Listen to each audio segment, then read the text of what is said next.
through death. Do you notice the word ransom here? Jesus came to give his life as a ransom. Today, maybe we think of that word and we think of, I don't know, movies where there's like hostages or kidnappings or something like that. And that's a fine way to think of it.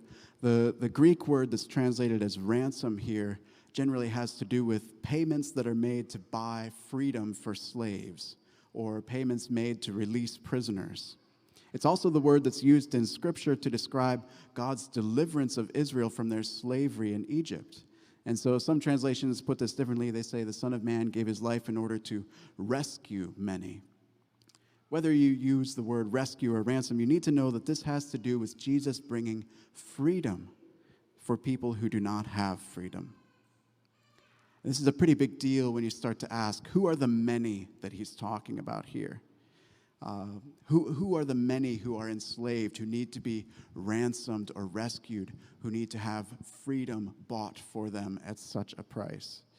In John chapter 8, there's this argument between Jesus and the Pharisees, and Jesus calls them enslaved. And the Pharisees say, "We have never been enslaved to anyone." And Jesus says, they're wrong. Anyone who sins is a slave to sin. And so the idea of the many here includes all of us.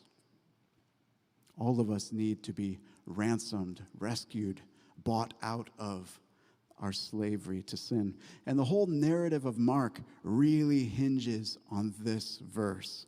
It hinges on this idea that Jesus willingly, intentionally chooses to give his life to rescue those who are imprisoned or enslaved by sin.